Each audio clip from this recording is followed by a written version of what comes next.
โอ้น่ารักเลยพี่น้อง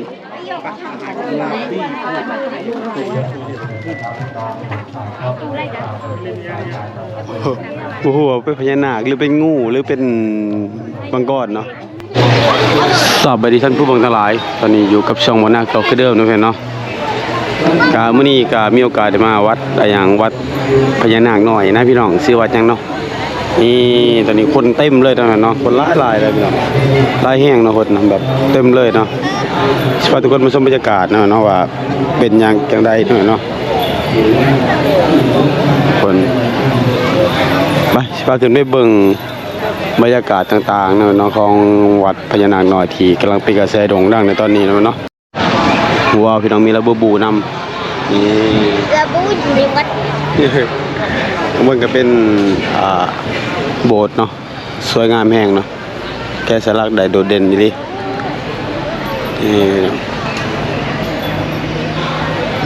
จะขึ้นไปอยู่ได้นี่สวัสดีคนมาชมพญานาคอยู่ที่วัดดอนใหญ่เนาะ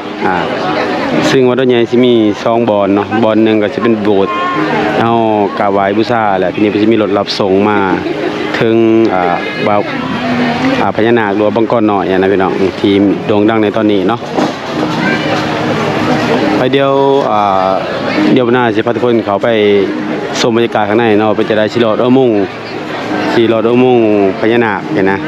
ไปประมาณกี่พันเนี่ย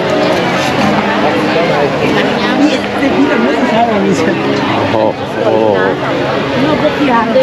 สวยนะตอนนั้นมายังไม่เสร็จนี่ก็ยังไม่เสร็จ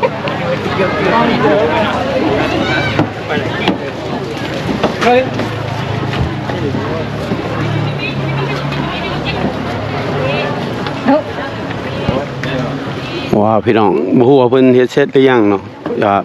เพิ่นยังบ่ทันได้ทาสีหยังคักแน่เนาะ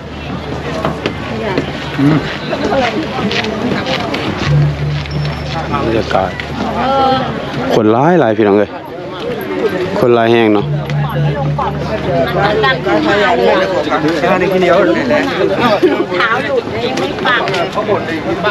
เป็นแบบอุโมงค์เลยอุโมงค์แบบยางไปเลยนั่นเนาะก็น่าคิดว่าปังที่เพิ่นก็ยังบ่ทันได้แล้วสมบูรณ์คักเนาะเพียงแต่เพิ่นอยากให้ทุกคนมาชมบรรยากาศซื่อๆเห็นบ่ทุกอย่างบ่นี่มีไฟมาถิ่มยังมีหมอกม่วงน้ำมีน้ำนี่พี่น้องเห็นบ่นี่บรรยากาศเห็นบ่ไปย่างต่อย่างไม่ไปตามทางเขา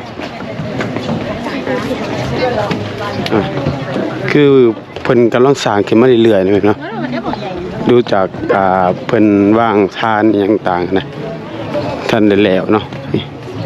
เพิ่นกำลังสร้างมาเรื่อยๆต่ออนาคตไปนี่บ่น่าคิดว่าน่าจะอลังการกว่านี้เนาะ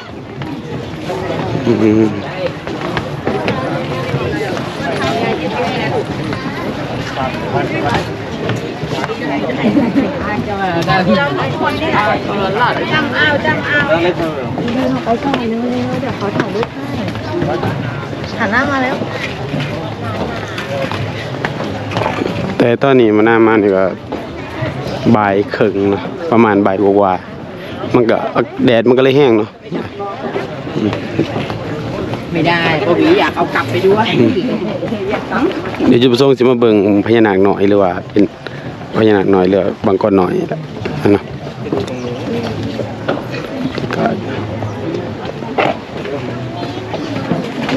มาก่อน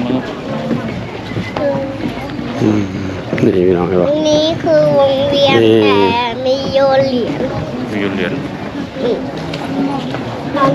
ตอนนี้เป็นวงเวียนเป็นพญานาคเลยเพิ่นประมาณเพิ่นยังทันได้เฮ็ดเรียบร้อยเนาะเพิ่นยังทันได้ทาสีให้แบบทาสีแล้วนี่น่าคิดว่าน่าจะอลังการพี่น้องวันนี้คนได้ชมเนาะ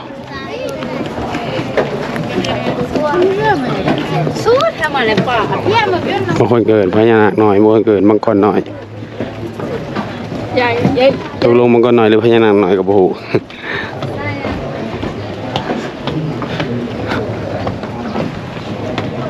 เด้อสักผมได้จ้ะ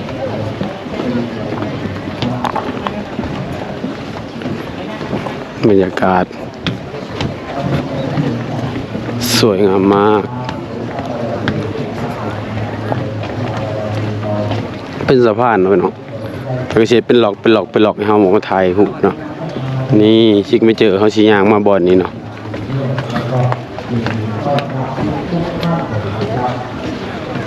นี่เบิ่งเนาะอลังการเลยแหละนี่บ่นี่ บ่แห้งแล้วมันยังเบิดแล้วอ่ะเนาะว้า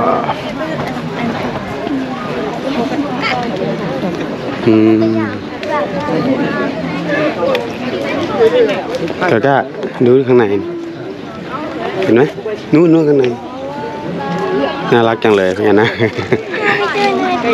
ไปดูไป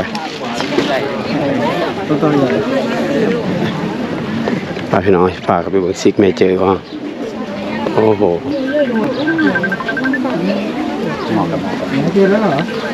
ดูโอ้โห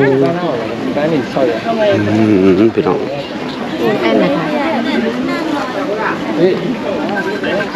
นี่ชิกไม่เจออยู่นี่เนาะที่ชิกไม่เจออยู่ปลาปางเปิดโลกเนาะนี่ชิกไม่เจอนี่แหละนี่พี่น้อง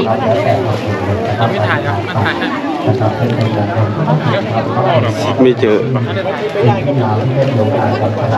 ชิกไม่เจออยู่วันนี้แล้วมีทำน้ำลายผ้าลูกเขาไปยังมันจะคิดบอกแล้วก็เดินมาดูเนี่ย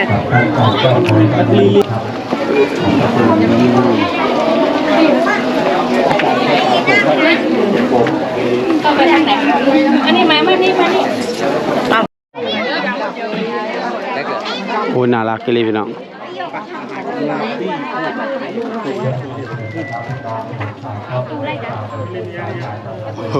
โอ้โหเป็นพญานาคหรือเป็นงูหรือเป็นมังกรเนาะน่ารักเลย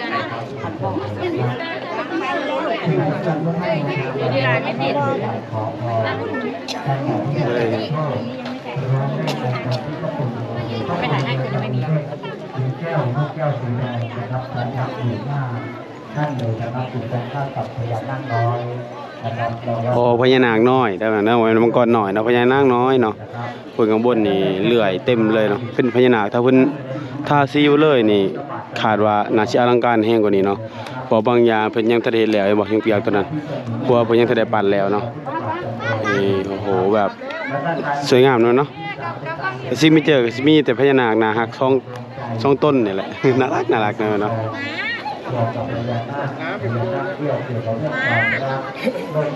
ว่าอย่างหรอนะครับเราสามารถเสี่ยงทายได้เลยนะครับเราเมืองทายก็เสี่ยงทายตั้งใจให้เป็นเมืองคนสิริมงคลเป็นทานศรัทธาบารมีของบรรดาท่านสาธุชนที่ได้ปรารถนาสิ่งที่ดีที่งามก็เรียนเชิญกันนะครับที่ต้อนรับที่บอกนั้นท่านได้แล้วใช่ไหมครับท่านได้แล้วที่ได้มีโอกาสมาก็ขอโอทนาบุญในสายญาณบารมีศรัทธาที่ได้ตั้งใจจะร่วมกองบุญกองกุศลศรัทธาบารมีก็มีโอกาสก็โอทนาบุญกันนะครับอุ้ยเขาสมัครแล้วเป็นอย่างใดเลยเนาะท่านใดที่จะร่วมกองบุญบารมีนะครับร่วมเป็นเจ้าภาพนะครับในการส่งบารมีศรัทธาของบรรดาท่านสาธุชนที่ได้ปรารถนานะครับในกองนี่น่าจะเป็นพญานาคแพงฤทธิ์เนาะโอ้งามเลยอลังการแห้งนะครับก็สามารถที่จะร่วมกองบุญได้เลยนะครับฝากไว้เป็นกำลังใจให้กับลูกหลานต่อไปนะครับเป็นการทำบารมีสิ่งที่เป็นมงคลที่ได้มาที่ได้มากนะครับแล้วก็สร้างห้องสุขาเพื่อเป็นการปลดทุกข์ใส่โลกภัยของเรา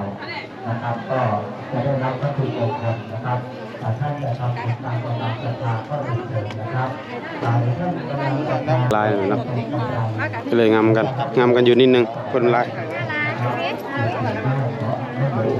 เป็นดงพญานาคเลยแบบเนาะสวยงามแห้งรีรอแบบเนาะ